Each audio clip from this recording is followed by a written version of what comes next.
Joining us now for our brief and the review of some of the headlines of today's newspapers from around the world is Adefemi Akinsanya.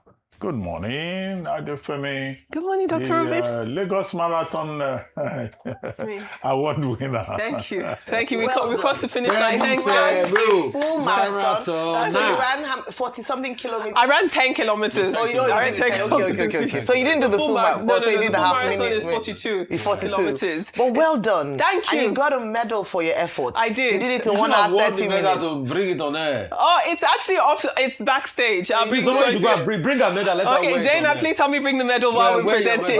medal. It's in my red school bag. But anyway, it was actually a really wonderful experience. There was a little bit of a tussle to get your medals at the finish line, which put a damper on it. But otherwise, Access Bank, Lagos State did a great job putting that marathon together. And I'm hoping that next year I could do the 42 kilometers. We'll see. Yes. Rooting for you. Well done. You've inspired me. You have to worry about the Kenyans and the Ethiopians. Thank you, Chidok. Yeah, please. So this is Put it on air.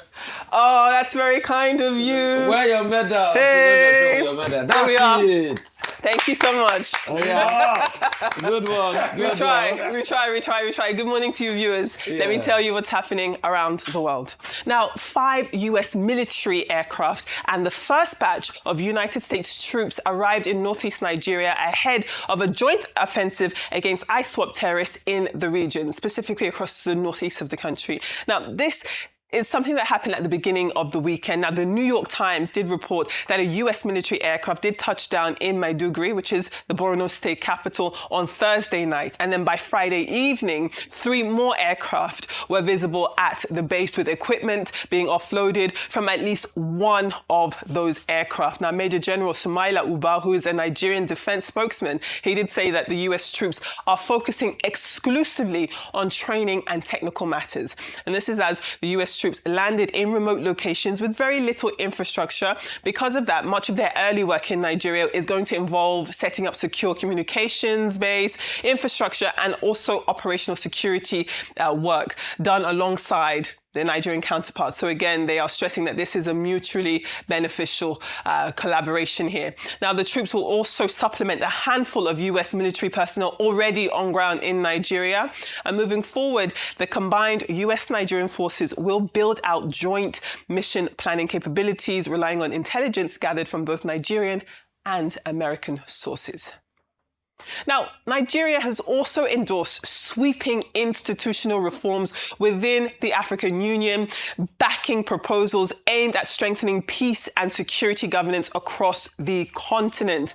Now, representing, of course, Nigeria was Nigeria's Vice President, Kashim Shettima, and he says that the government is also supporting efforts to reinforce democratic institutions and deepen cooperation with international financial institutions and the private sector. Now, among key proposals is a restructuring plan which is designed to boost domestic and regional resource mobilization, which is making, they hope, development financing far more affordable for African nations. Now, Nigeria is also backing a new continental framework which is focused on reducing inequality, also on creating productive jobs, and also inclusive industrial policy. So that was the lion's share of what happened at the AU meeting in Addis Ababa over the weekend. Now, staying with Nigeria and this summit, Nigeria and Angola have signed a memorandum of understanding which is waiving visa fees and requirements for diplomatic passports of both countries.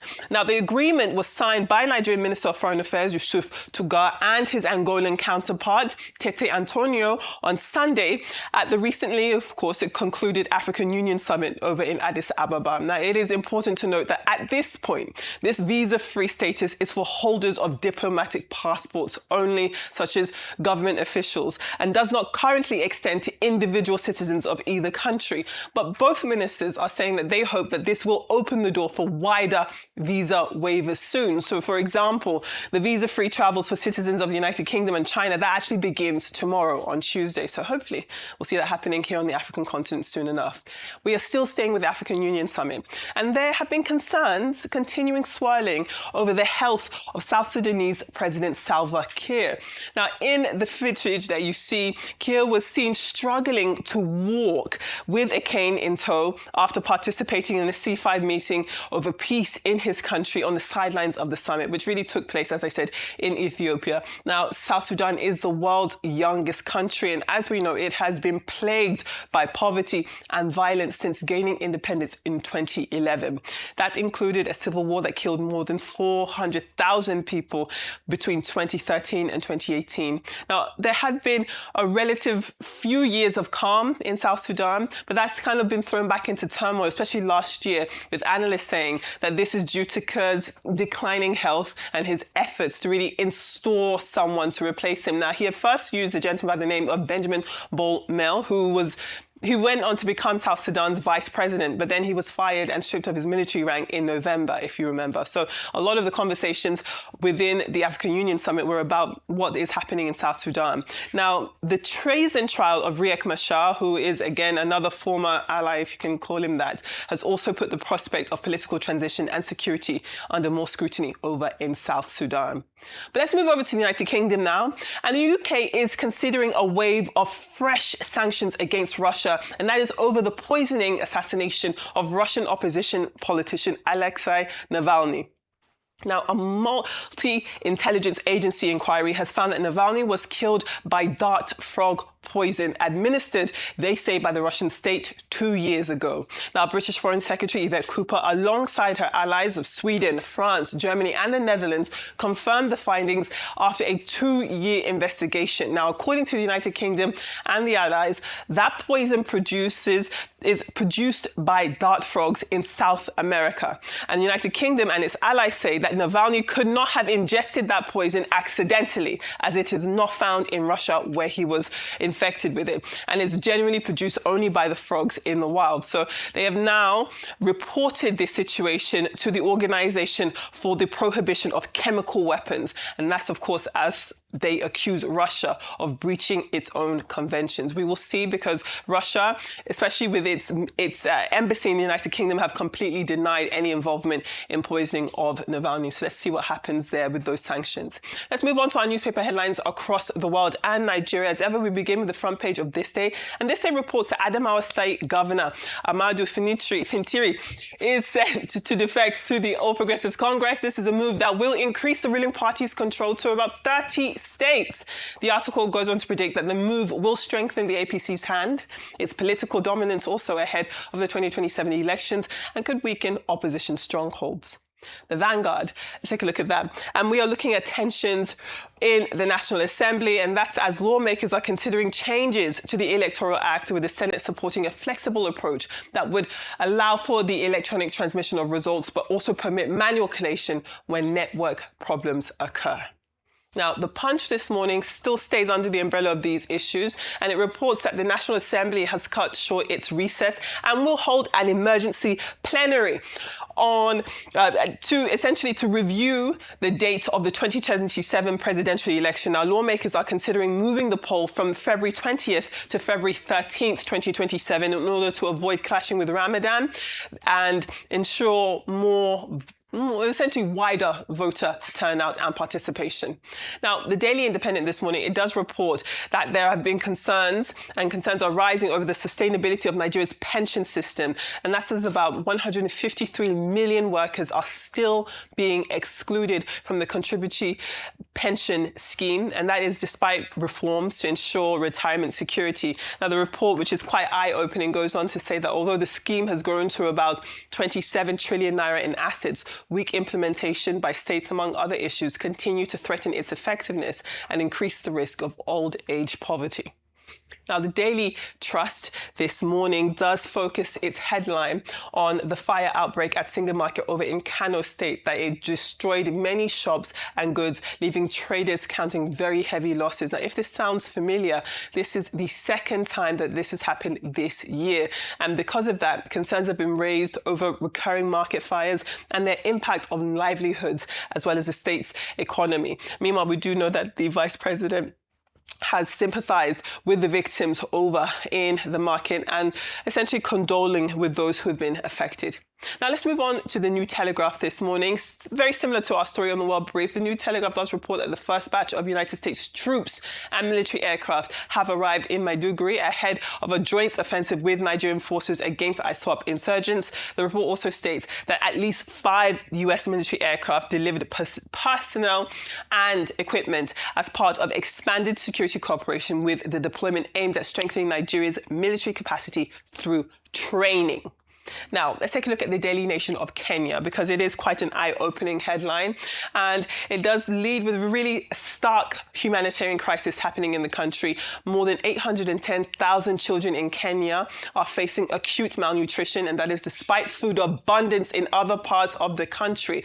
This is due to drought, and that's even as surplus food is rotting on farms in regions like Mount Kenya and in eastern Kenya, which is exposing what we hear in the report, which is essentially a troubling tale of 2 Kenyas in the country.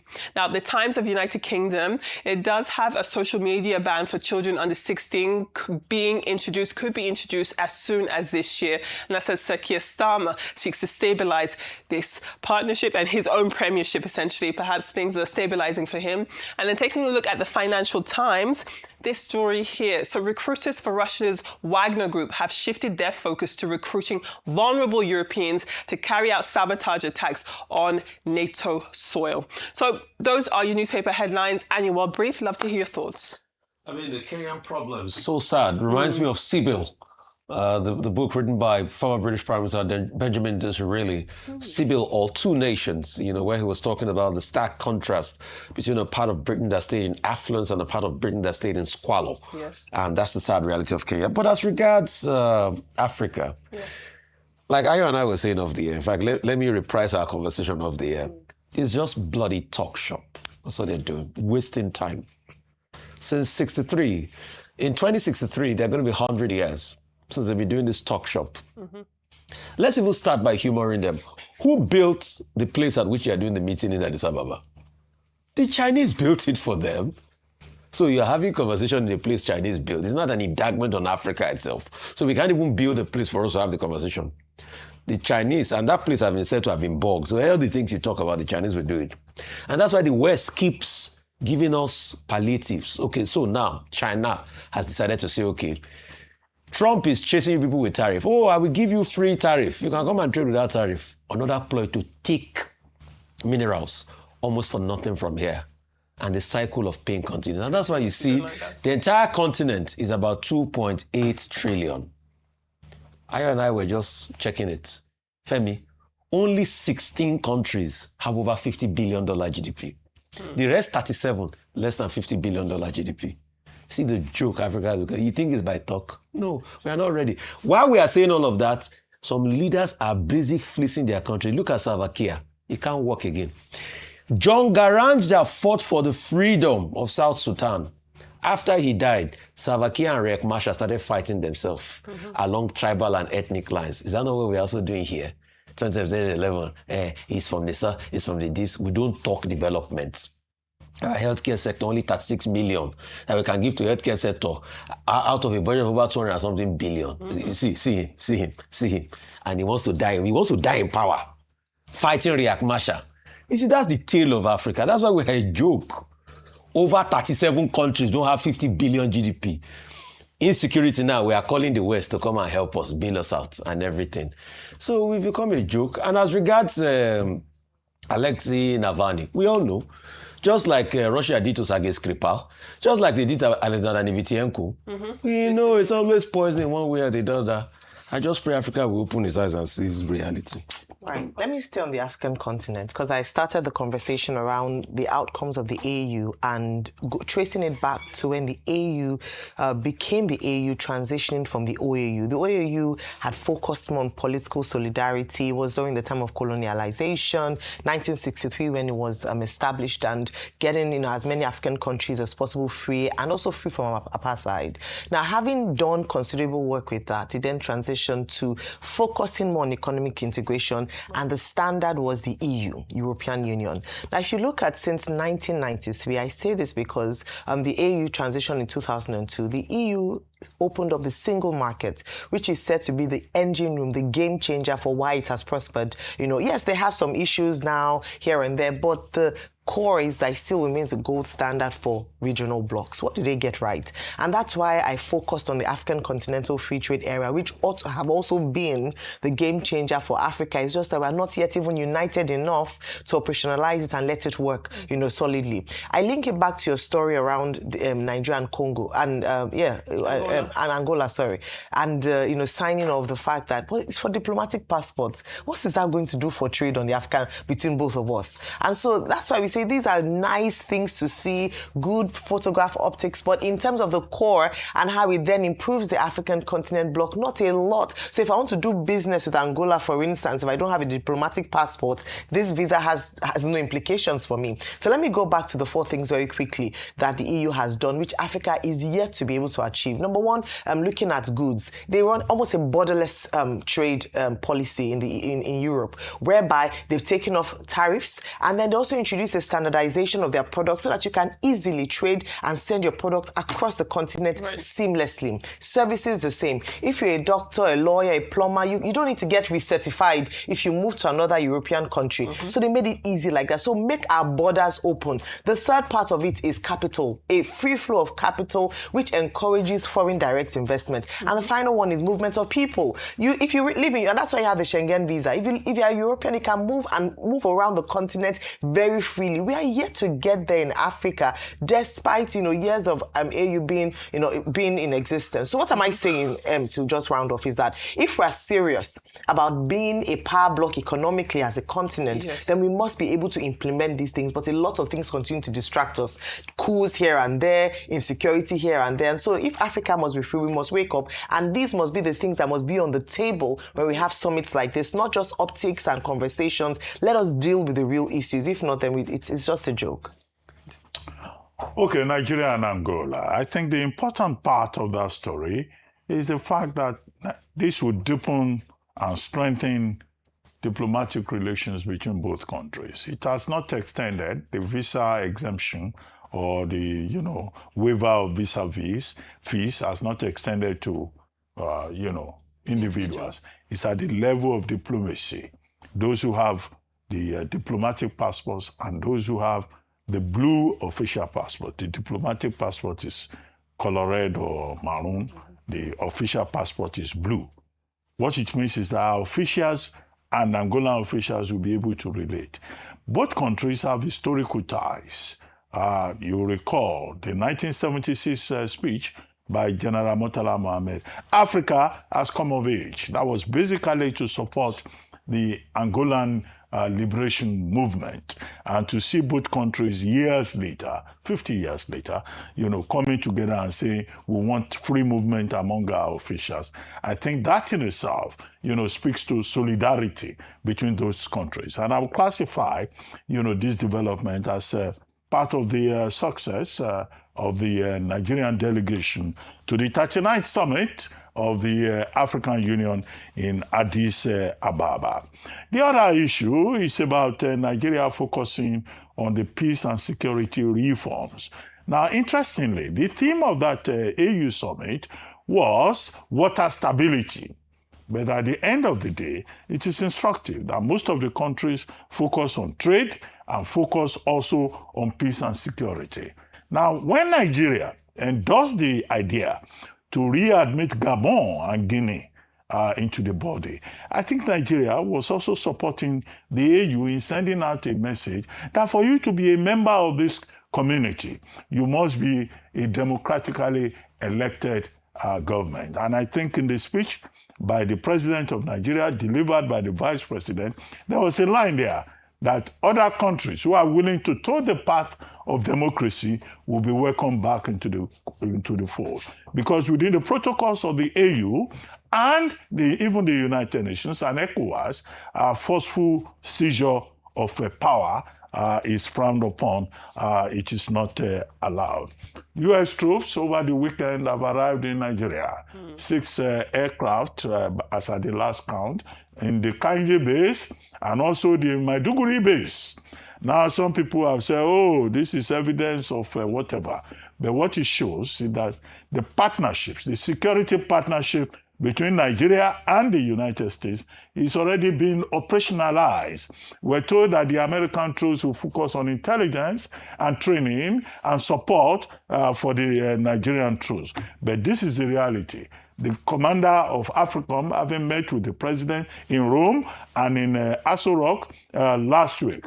Now, maybe perhaps this will help us with the situation we have in the country where you are having terrorists saying they run a National Terrorist Association, writing letters, calling themselves the writer in Kwara State and also in other parts of the country. So it's again a formalization, a deepening of the partnership between Nigeria and the United States. But in days to come, we'll see how that works out. Thank you very much, Adefemi.